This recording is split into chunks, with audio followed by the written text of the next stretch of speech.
Okay, what's up mga kasulid? So karon bago lang ko naabot diri sa balay nya gailis na sad ko kay mga adto na sad mi dito sa bahay kay na-admit akong pag-umangkon. So tuwa sila sa bahay is emergency.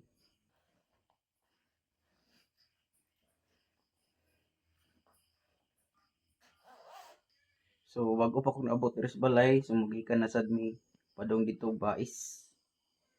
Okay, let's go. Wala na ba tinabian dire? Wala na. Okay, let's go. Ang among kuyo padulong sa bahay sa mga kasulid sa ang kulit garbana sa akong iyaan. Kami kauban karon padung dito kay tuwa man sa silang auntie ni kuyog sa among binalayi kay lagi na admit ang amuang pagumangkon nya karon among apason kay wala man to sila dalang gamit kay ang tuyo ra man gud ganina pagpa-check up unya kay need man di ang i-admit ang bata kay ubos kayo ang platelet. Kalibanga magunay bata unya na isagol dugo daw ang iyahang hugaw. Maong gipa-check up unya kay ubos man kay ang platelet mo nang ni-advise ang doktor nga ipa-admit na lang jud. Maong karon na-admit jud siya sa hospital.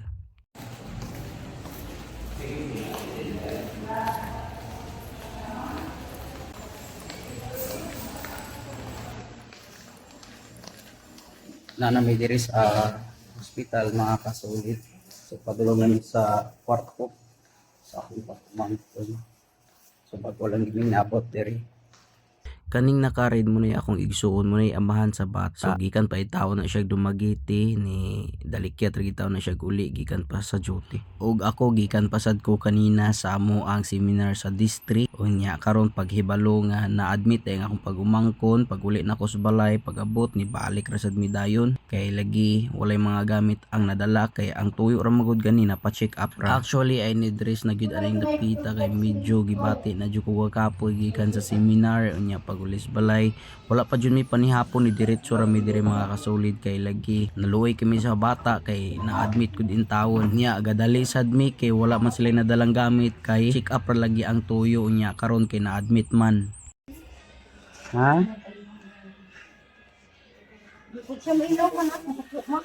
Nasapo sa premium ang tambal.